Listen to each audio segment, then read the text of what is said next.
নমস্কার, আমি শুভ। আপনারা দেখছেন জিটিভি, দ্রুত হচ্ছে সবার সাথে। আজকে ডোমকল পৌরসভার 21 নম্বর ওয়ার্ডের অম্বরপুরের দাসপাড়ায় আমার এক ভাই মুক্তি দাস, তার আগুনে টোটাল বাড়ি পুড়ে নষ্ট হয়ে যায়। সেখানে কোনো জিনিসপত্রও ছিল না, একটা গরুও পুড়ে গেছে এবং নিজেও সে পুড়ে কিছুটা শারীরিকভাবে ক্ষতিগ্রস্ত হয়েছে।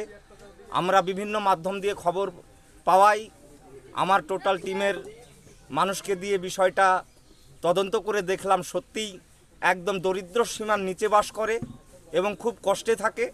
তো আমরা সিদ্ধান্ত নিলাম তড়িঘড়ি তাকে একটা মাথা গোজার আশ্রয় করে দেওয়ার জন্য, এবং সেই দায়িত্বটা আমরা উদয়ের পথের সাহায্যে, ফরিদ আনসারের সাহায্যে, তত্ত্বাবধানে তার মাথা গোজার ঠাঁই করে দিতে পেরে আমরা খুব গর্ববোধ করছি। এবং এখানে উপস্থিত ছিলেন আমাদের সম্মানীয় ডোমকল থানার ভারপ্রাপ্ত আধিকারিক পার্থসারথী মজুমদার মহাশয়। ওনার হাত দিয়েই ফিতে কেটে ওনাদের ঘরের চাবিটা আমরা হ্যান্ড ওভার করলাম।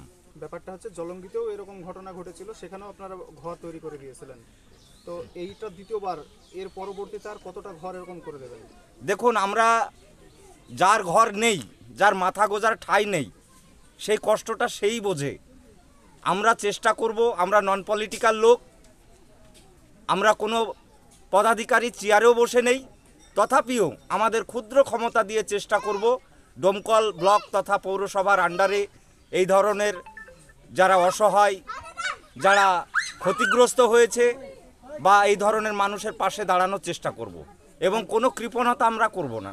এক্ষেত্রে এই ঘরটা তৈরি করতে 40,000 টাকা ব্যয় হয়েছে। আমার বাড়ির সাইড থেকেই পাটকাঠির ভাঙায় আগুন লেগেছিল।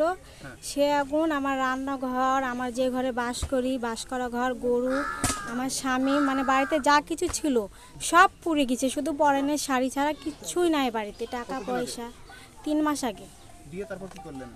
দিয়ে তারপরে আমরা কাউন্সিলরের ওখানে গেলাম, যেই বললাম, তারা পলিথিন, 2টো শাড়ি আর ছেলেপিলিকে জামা কাপড় দিল। তাছাড়া চাল কি 10টা টাকা হাতে দিই, এসব কিচ্ছু সাহায্য করেনি।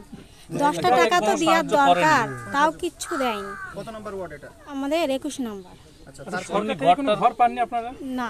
আচ্ছা, ঘর ছাড় দেবে এরকম কোনো প্রতিশ্রুতি কিছু হ্যাঁ বলিছে, বিরোধে কাগজও জমা নিয়েছে, কিন্তু কেউ আসেনি। কিন্তু ঠাই গোজার মতো কোনো জায়গা করে দিয়েছিল না? না, খালি পলিথিন দিয়েছিল, পলিথিনের তলে ছেলে নিয়ে থাকতাম। আচ্ছা, তারপর কিভাবে যোগাযোগ হলো এদের সঙ্গে, এই সংস্থার সঙ্গে? তারপরে আমি উদয়ের পথের এখানে খবর পেলাম যে এরা গরিব মানুষদের সাহায্য করে। দিয়ে ফোন করে বললাম, তারা আসলো, এসে আমাদের 2000 টাকা দিয়ে গেল চাল আর শাড়িটা নিয়ে কেনার জন্যে। তারপরে কিছুদিন পরে এসে ঘর করে দিল। কেমন লাগছে ঘরটা? ঘর পেয়ে ভালোই লাগছে। পলিথিনের তলে 2টো ছেলে নিয়েছিলাম, ঝড়ে, ম্যাগের জলে, বৃষ্টিতে ভিজতাম। এখন তো আর হবে না, এখন তো না। উপকার কেমন হলো? উপকার ভালোই হলো।